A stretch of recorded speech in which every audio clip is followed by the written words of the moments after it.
नमस्कार मित्रांनो, कसे आहात? आय होप मस्त आणि मजेत असाल. मला माहिती आहे परीक्षा जवळ आलेल्या आहेत. व्याकरणाचा काही घटक, काही भाग असा पण आहे ज्याच्याबद्दल तुमच्या मनात असंख्य अडचणी आहेत. आपल्या बऱ्याचशा विद्यार्थ्यांनी कमेंट सेशन मध्ये काही प्रश्न विचारले सुद्धा, ज्यांच्या प्रश्नांवर आपण चर्चा करण्यासाठी वेगवेगळ्या सेशनच है ना या ठिकाणी नियोजन केलं. त्या सेशन मध्ये त्या प्रश्नांवर चर्चा केली आणि आणखी काही प्रश्न कमेंट मध्ये प्रश्न विद्यार्थी विचारतच आहेत. ठीक आहे, अशाच काही प्रश्नांबद्दल आपण चर्चा करणार आहोत. पण त्याच्या आधी आजचा हा शब्दसिद्धीचा भाग, कारण शब्दसिद्धी परीक्षेमध्ये अत्यंत महत्वाचा प्रश्न आहे, जो 2 मार्कांसाठी हमखास विचारला जातो. जास्त काही अवघड नाही बघा. कुठं प्रत्यय जोडलाय, कुठं उपसर्ग जोडलाय, कुठं अभ्यस्त आहेत, याचं वर्गीकरण करणं, याच्या पलीकडे शब्दसिद्धीमध्ये काहीच नाही. एखादा घटक तुम्हाला अवघड बनवून सांगितला गेला असेल, अवघड असा रंगवून सांगितला गेला असेल, ती चूक सांगणाऱ्याची. पण शब्दसिद्धी हा समासासारखाच अतिशय महत्वाचा आणि कामाचा घटक, सोपा असलेला, त्याच्याबद्दल आपण चर्चा करूयात विदाउट वेस्टिंग अवर टाइम. सगळ्यात सुरुवातीला पाहूयात नेमका प्रश्न कसा विचारला जातो. बघा, असे काही शब्द दिले जातात: कडवट, उपवास, चढाई आणि अचूक, असे 4 शब्द दिलेले आहेत. आणि जिथं या ठिकाणी आपल्याला याच्यात वर्गीकरण करायचंय, कोणता प्रत्यय घटित आहे, कोणता उपसर्ग घटित आहे आणि कोणता अभ्यस्त आहे. सर एक गोष्ट सांगू का, आम्हाला प्रत्यय म्हणजे काय समजतो, ते इंग्रजीमध्ये सफिक्स प्रिफिक्स थोडंसं आठवलेलं आहे ना, त्याचा आम्ही थोडासा तुलना करतो इकडं. आणि मग प्रत्यय काय असतो, सफिक्स. प्री म्हणजे आधी असतो, अच्छा, प्रत्यय सफिक्स असतो, प्रत्यय म्हणजे नंतर जोडलेला. अच्छा, म्हणजे समजलं प्रत्यय म्हणजे काय. ओके, उपसर्ग म्हणजे ते सफिक्स प्रेफिक्स सारखंच ना. तर प्रेफिक्स, सफिक्स म्हणजे प्रत्यय, तसं सफिक्स म्हणजे उपसर्ग. सफिक्स कुठं जोडलेला असतो, शब्दाच्या. आता प्रेफिक्स म्हणजे प्री म्हणजे आधी, तसं प्रेफिक्स हा शब्द कशा अर्थाने विचारला जातो, उपसर्ग या अर्थानं. ठीक आहे, बघा सफिक्स आणि प्रेफिक्स हे जर तुम्हाला समजलं असेल तर प्रत्यय आणि उपसर्ग समजायला सोपं जातं. बघा ना, काळ किती बदललाय. जर पहिलं इंग्रजी समजण्यासाठी आधी मराठीत सांगावं लागत होतं, नंतर इंग्रजी समजायची. काळ इतका बदललाय की मला मराठी सांगण्यासाठी आधी इंग्रजी सांगावं लागतंय. असो, चला मग मला सांगा, प्रत्यय म्हणजे काय, तर जो शेवटी जोडलेला असतो, सफिक्स जोडलेला असतो. आणि उपसर्ग म्हणजे काय, प्रिफिक्स, जो शब्दाच्या आधी जोडलेला असतो. या दोघांमध्ये जर कन्फ्यूज होत नसेल आणि या दोघांचे जर शब्द पूर्ण लिहिता आले ना, तर बाकी अभ्यस्तसाठी टेन्शन येत नाही. चला, विदाउट वेस्टिंग अवर टाइम, मला तर वाटते काही विद्यार्थ्यांनी कमेंट सेक्शन मध्ये उत्तर लिहिलं पण असेल. तुम्ही लिहिलंय का? तू तू तू तू लिहिलंस का? लिह, एकदा कमेंट मध्ये लिह. मी या प्रश्नाकडे वापस येतो. चला बघा, एक गोष्ट सांगतो तुम्हाला या ठिकाणी. जर समजा उपसर्ग घटित या शब्दाबद्दल जर बोलायचं झालं, तर शब्दाच्या पूर्वी, शब्दाच्या आधी जी अक्षर जोडली जातात त्यांना उपसर्ग म्हटलं जातं. आणि अशा तयार झालेल्या शब्दाला उपसर्ग घटित शब्द म्हणायचं. ठीक आहे, त्याच्यात काय काय असतात बघा. महत्वाचा शब्द नंतर असतो. ठीक आहे, बघा या ठिकाणी अचूक म्हणजे शब्द महत्वाचा कोणता आहे, चूक, पण त्याला प्रत्यय है ना, प्रिफिक्स जोडलेला आहे, याला म्हणायचं अचूक. इथं महत्वाचं काय, आहार हा शब्द महत्वाचा, उपहार. ठीक आहे, चला, हार. दिन शब्द महत्वाचा आहे, प्रतिदिन म्हणजे काय, रोज, पण शब्द काय महत्वाचा आहे, दिन. इथं काळ शब्द महत्वाचा आहे, मग आता तो सुकाळ आहे का दुष्काळ आहे, हे गोष्ट वेगवेगळी. शब्द महत्वाचा कोणता आहे, काळ. त्याच्या आधी आलेला शब्द काय, फक्त त्याच्याबद्दलची माहिती सांगतो. ठीक आहे, तर या शब्दाला म्हणायचं उपसर्ग घटित. म्हणजे बघा, लक्षात राहू द्या, एखाद्या शब्दाच्या आधी जर प्रत्यय जोडलेला असेल त्याला म्हणायचं उपसर्ग घटित शब्द. ठीक आहे, तसंच प्रत्यय घटित म्हणजे काय, तर एखाद्या शब्दाच्या शेवटी, शेवटी म्हणजे नंतर जर असा एखादा घटक जोडलेला असेल तर त्याला म्हणायचं प्रत्यय घटित शब्द. म्हणजे बघा या ठिकाणी चढ हा शब्द म्हणतात, चढाई है ना, चढाई म्हणजे वर चाललोत, म्हणजे काय, इथं चढ हा शब्द महत्वाचा आहे. आई, चढाई हा शब्द, आई काय नाही. ठीक आहे, चढाई. इथं काय महत्वाचं आहे, रसिक, इथं रस महत्वाचा आहे, रसिक, रसिकत्व है का नाही. त्याच्यानंतर माणुसकी है ना, शब्द काय तयार झाला, माणुसकी. इथं माणुसकी की महत्वाची नाही, माणूस पण महत्वाचं आहे, माणूस असणं महत्वाचं आहे. आणि दुसरी गोष्ट म्हणजे दुकानदार, याच्यात दुकान हा शब्द महत्वाचा, दार तर फक्त प्रत्यय लावलाय हो. ठीक आहे, महत्वाचं काय, दुकान आहे. म्हणजे तुमच्या लक्षात आलं की या ठिकाणी प्रत्यय घटित शब्द कोणते असतात. आता राहिलेला प्रश्न आहे तो म्हणजे अभ्यस्त शब्दाबद्दल. आता इथं अभ्यस्ताचे 3 प्रकार आहेत.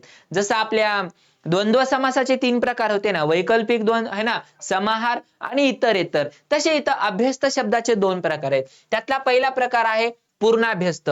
पूर्णाभ्यस्त म्हणजे काय? पूर्ण शब्द, तोच शब्द पुन्हा पुन्हा येतो, जसं की हळूहळू, मागोमाग, लाल लाल, असे शब्द, त्याला म्हणायचं पूर्णाभ्यस्त शब्द. पण खरं तर प्रकार अभ्यस्त शब्दाचा, म्हणजे तुम्हाला अभ्यस्त म्हणूनच लिहावं लागतं. अंशाभ्यस्त. अंशाभ्यस्त म्हणजे शब्दाची पुनरावृत्ती होत असताना काही अक्षर बदललेत. कोणते कोणते? बघा इथं अदला बदल, शब्द तेच आहेत, अदला बदल त्याच अर्थानं. शेजारी पाजारी, म्हणजे इथं पाजारी असा शब्द काही मराठी भाषेत आहे का हो? नाही, पण आपण म्हणतोच ना शेजाऱ्या पाजाऱ्यांना. ठीक आहे, बदल, अदला बदल. ठीक आहे, बघा झाड बीड, असं काही बीड ना, बीड तर जिल्ह्याचं नाव आहे हो एका, पण इथं आलं का नाही झाड बीड? इथं बीडचा आणि झाडाचा काही संबंध आहे का? तसं बघितलं तर बीड जिल्ह्यात झाडांची संख्या फार कमी आहे. ठीक आहे, पण झाडबीड आला का नाही शब्द, म्हणजे इथं काही संबंध नसतो, पण त्या अर्थानं त्याचं रिपिटेशन झालेलं असतं, त्याला म्हणायचं अंशाभ्यस्त शब्द. आणि अनुकरण वाचक. अनुकरण म्हणजे वाचक म्हणजे काय? तर त्याचं फक्त एक ध्वनीचं रिपिटेशन करण्यासाठी तशा शब्दाची निर्मिती झालेली असते, ज्याच्यामध्ये खडखडाट असेल, कडकडाट असेल, किरकिर करू नका बाळांनो, याच्यात किरकिर हा शब्द आला, ढगांचा गडगडाट असेल, असे काही शब्द जिथे रिपिटेशन होतंय त्याला म्हणायचं अनुकरण वाचक शब्द. बघा बरं, आता यांचं जर मी तुम्हाला प्रश्न विचारायला सांगितलं तर तुम्ही करताल का? ठीक आहे, बघा इथं काय माहितीये का, बघा या ठिकाणी आपण एक एक एक एक शब्दाबद्दल माहिती घेऊ. ठीक आहे, पहिला प्रश्न विचारलेला आहे भरधाव. आता या भरधाव या शब्दाचं काय करायचं, आपल्याला वर्गीकरण करायचे. ठीक आहे, वर्गीकरण करत असताना एक काम करू आपण, या ठिकाणी प्रत्यय घटित इथं लिहू, त्यानंतर उपसर्ग घटित या ठिकाणी लिहू, आणि या ठिकाणी अभ्यस्त लिहू. ठीक आहे, या ठिकाणी आपण अभ्यस्त लिहू. पहिला प्रश्न आहे, पहिला आहे बघा, बघा इथं भरधाव हा शब्द आहे. इथं महत्वाचं काय बाळांनो? धाव महत्वाची. भर हा महत्वाचा नाही, काय महत्वाची आहे? धाव महत्वाची. मग ती गाडी वेगात आहे पण ती धावती आहे ना, हे महत्वाचं आहे. म्हणजे भर काय होता हो, त्याला प्रत्यय लावलाय का उपसर्ग आहे? प्रत्यय लावलाय, पण कधी लावलाय? आधी लावलाय, म्हणजे हा झाला उपसर्ग घटित. याला आपण भरधाव म्हणू शकतो, याला आपण उपसर्ग घटित शब्द म्हणू शकतो. बघा लाजाळू, तर इथं हे जे लाज शब्द आहे ना, हा लाज महत्वाचा आहे. आता त्याला जो लाज, आळू हा शब्द प्रत्यय लावलाय तो नाही, लाज हा शब्द महत्वाचा आहे. अळू काय आहे तर प्रत्यय लागलेला आहे, म्हणजे या ठिकाणी याला आपण लाजाळू म्हणू शकतो. ठीक आहे, प्रत्यय घटित म्हणू शकतो. सुविचार मध्ये विचार महत्वाचा आहे. काय महत्वाचा आहे? विचार महत्वाचा आहे. याला जो प्रिफिक्स लावलाय ना ते नाही, म्हणजे हा झाला सुविचार प्रत्यय उपसर्ग घटित. काय झाला? उपसर्ग घटित. आताच बघितलंय बघा शेजारी पाजारी, आताच बघितलं शेजारी पाजारी, न प्रत्यय न उपसर्ग आहे. ठीक आहे, या ठिकाणी येईल शेजारी पाजारी, या ठिकाणी येतील आपले शेजारी पाजारी. ठीक आहे, यथाशक्ती. ठीक आहे, काय महत्वाचं आहे बाळांनो? शक्ती महत्वाची आहे. यथाशक्ती, तथा, आता काय काय अडचण, काय गरज नाही आपल्याला. यथा काय लागलंय तर उपसर्ग लागलाय, म्हणून या ठिकाणी आपण काय म्हणणार? यथाशक्ती म्हणणार. ठीक आहे, चला यथाशक्ती. ओके, नंतर गुरुत्व. शब्द गुरु महत्वाचा आहे हो. हे जे तव लागले का, काय घेणं देणं नाही, गुरु शब्दाला महत्व आहे, म्हणजे इथं प्रत्यय लागलाय तर याला आपण काय म्हणणार? गुरु म्हणणार. ठीक आहे, हळूहळू, आता सांगितलं मी, शब्द झालाय आपल्याला हळूहळू शब्द, या दोघात कशात बसत नाही म्हणजे टाकून द्यायचं याच्यामध्ये. ठीक आहे, चला तुमचे उत्तर मार्क्स कटणार नाहीत. दुकानदार, काय शब्द महत्वाचा आहे?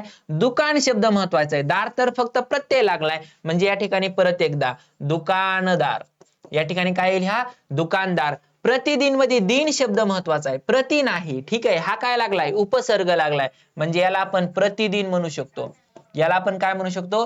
प्रतिदिन म्हणू शकतो. ठीक आहे, आणि गोडधोड हा शब्द कशातला येईल?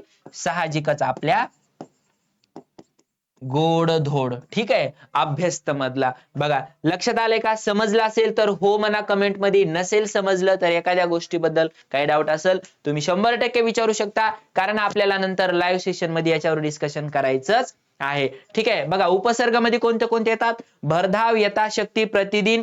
आपण बरोबर आहे लिहिलंय का? बघा भरधाव, यथाशक्ती, प्रतिदिन. सुविचार लिहिला नाही का यांनी? बघा लाजाळू, गुरुत्व आणि दुकानदार कशात लिहिलेत? प्रत्यय घटीमध्ये लिहिलेत. ठीक आहे, लाजाळू, गुरुत्व आणि दुकानदार. ठीक आहे, हे शब्द प्रत्यय घटीत लिहिलेत. बरं, त्याच्यानंतर हे शब्द कोणते कोणते? हळूहळू, शेजारी पाजाऱ्यांनी, कडकडाट. हळूहळू, शेजारी पाजाऱ्यांनी, कडकडाट. हे शब्द आपण कशात लिहिले?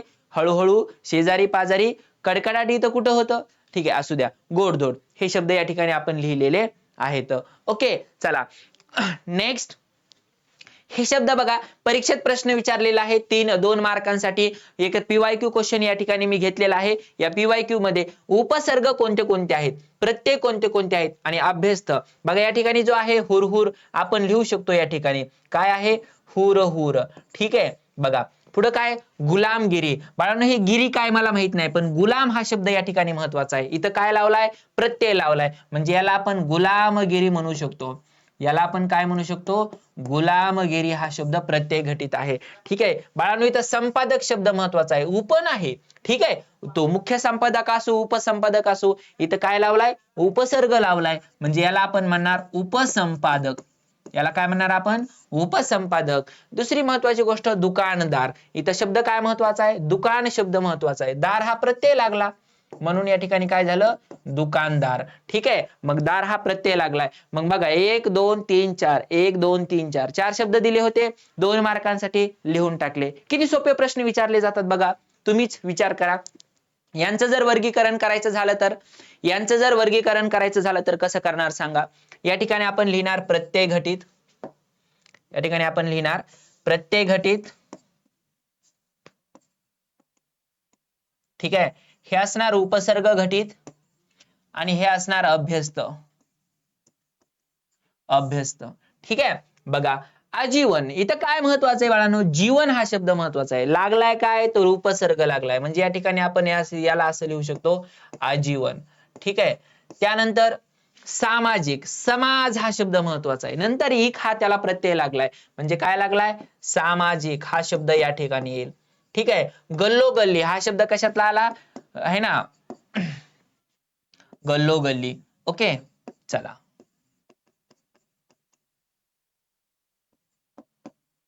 गल्लोगल्ली. त्यानंतर बिनचूक, चूक नसलेला है ना, बिनचूक, म्हणजे इथं काय लागलाय? तर उपसर्ग लागलाय, म्हणजे परत एकदा या ठिकाणी बिनचूक या ठिकाणी येईल. ओके, नंतर आनंद शब्द महत्वाचा आहे. दीत हा प्रत्यय लागलाय, काही घेणं देणं नाही. आनंद. ठीक आहे, आनंद. ओके, चला त्याला करा बरोबर. आनंदित. आनंदित हा शब्द असंच लिहायचं होतं ना, आनंदित. चला नेक्स्ट. त्यानंतर कडकड हा कशा आहे? तर अभ्यस्त ह्याच्यातला आहे. ठीक आहे, कडकड. गैरहजर. बघा हजर हा शब्द महत्वाचा आहे. गैर का लागला? उपसर्ग लागला. गैरहजर. गैरहजर. ठीक आहे, त्यानंतर कारागिरी. कारागिरी. ठीक आहे, जो कारागिरी असतो ना, कारागिरी आणि कार, तो ह्याच्यामध्ये काय शब्द आहे मला सांगा बरं? इथं ह्या कोणता प्रत्यय वगैरे लागलेला नाही. हा शब्द कशातला आहे? है ना, कारागिरी. कारागिरी. ठीक आहे, त्यानंतर हळूहळू हा सुद्धा या ठिकाणी इथला शब्द आहे, तो तर रिपीट झालेला आहे बऱ्याच वेळेस आहे ना. हार शब्द महत्वाचा आहे. उप काय लागला? त्याला उपसर्ग घटित लागलाय, म्हणून उपहार हा शब्द याच्यातला. ठीक आहे, उत्तर दिलेले आहेत का बघतो एकदा? नाही. चला हे शब्दांचे प्रश्न तुम्ही सांगा बरं मला कमेंट मध्ये काय येईल. बरेच शब्द झालेले आहेत. परत एकदा बघा, 2 शब्द विचारलेत. कोणते? लाजाळू. इथे लाज हा शब्द महत्वाचा आहे ना. आळू हा काय आहे? त्याला प्रत्यय लागलेला आहे, म्हणजे या ठिकाणी येईल हा शब्द लाजाळू. ठीक आहे, त्यानंतर धाव हा शब्द महत्वाचा आहे. भर काय लागलाय? उपसर्ग लागलाय, म्हणजे या ठिकाणी भरधाव. भरधाव. ठीक आहे, गुरु शब्द महत्वाचा आहे, प्रत्यय लागलेला नाही. गुरुत्व. गुरुत्व. ठीक आहे, आणि दुसरी गोष्ट ना उमेद. ना उमेद. उमेद हा शब्द महत्वाचा आहे, त्याचा उपसर्ग नाही. ना उमेद ह्या उपसर्ग आहे. ठीक आहे, ना उमेद. अशा पद्धतीनं हे शब्दांचं तुम्ही वर्गीकरण करू शकता. इतका सोपा प्रश्न परीक्षेत विचारलेला असतो. ठीक आहे, बघा या ठिकाणी जो प्रश्न विचारलेला आहे, मला कमेंट मध्ये सांगाल का बाळांनो? या प्रश्नाचं उत्तर काय आहे? बिनचूक, जमीनदार, तिळतिळ आणि आंबट चिंबट हा प्रश्न याच्या आधी परीक्षेत विचारलेला आहे. आपण PYQs मध्ये सुद्धा खूप वेळा सॉल्व्ह केलेला आहे. तुम्ही या प्रश्नाचं उत्तर मला कमेंट सेक्शन मध्ये सांगू शकता आणि कमेंट मध्ये सांगण्याबरोबरच तुम्हाला जर बाकी आणखी कोणत्या शब्दसिद्धीच्या घटकांबद्दल जर चर्चा करायची असेल तर आपण त्याच्यावर डिस्कशन करूयात. मला कमेंट मध्ये हा प्रश्न सांगायला विसरू नका. चला भेटूयात पुढच्या सेशन मध्ये. आपले लाईव्ह सेशन सुद्धा सुरू होत आहेत, त्याच्यामध्ये सुद्धा आपण याच्याबद्दल चर्चा करू. तुमचे काही घटक राहिलेले असतील तर तुम्ही मला कमेंट सेशन मध्ये सांगू शकता. भेटूयात पुढच्या सेशन मध्ये. तोपर्यंत बाय बाय.